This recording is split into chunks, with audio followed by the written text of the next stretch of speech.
এই প্রচন্ড গরমে দীর্ঘ 4 ঘন্টা বিদ্যুৎ না থেকে আবার আসার আধা ঘন্টা পরে যার আঙ্গুলে চাপে বিদ্যুৎ চলে যায়, তার বউ অন্যের সাথে ভেগে যাক, জীবনে আর দ্বিতীয় কোনো নারী তাকে বিয়ে না করুক, তার সারাটা জীবন নিঃসঙ্গে কাটুক। চৈত্র মাসের খরার সময় ঠিক দুপুর 12টার দিক প্রচন্ড গরমে বিদ্যুৎ অফিস থেকে বাসা আসার সময় কোনো গাড়ি তাকে বাসা পর্যন্ত না নিয়ে আসুক।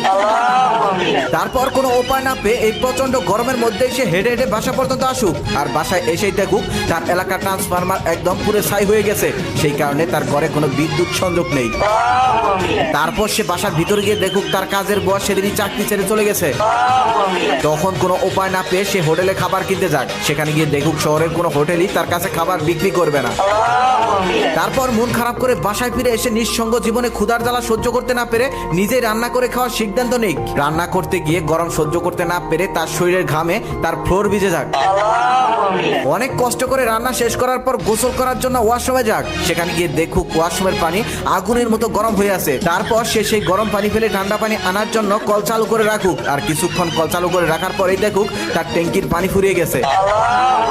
তখন সে কোনো উপায় না পেয়ে বুড়িগঙ্গার কালা পানিতে গোসল করার সিদ্ধান্ত নিক, আর সেখানে গিয়ে গোসল করে ফেলুক। সেই বুড়িগঙ্গার কালা পানি থেকে গোসল করে বাসা এসে দেখুক বিদ্যুৎ অফিস থেকে তাকে অনেকগুলো কল দেওয়া হয়েছে, সে রিসিভ করতে পারেনি। পরে ব্যাক করে দেখুক তার বিদ্যুৎ অফিস থেকে চাকরি চলে গেছে। দুনিয়ার সকল সমস্যায় তার উপরে এসে পড়ুক, তখন সে বুঝতে পারবে এই প্রচন্ড গরমের মধ্যে দিনে 18 ঘন্টা কারেন্ট না থাকলে সাধারণ মানুষের অবস্থাটা কেমন হতে পারে।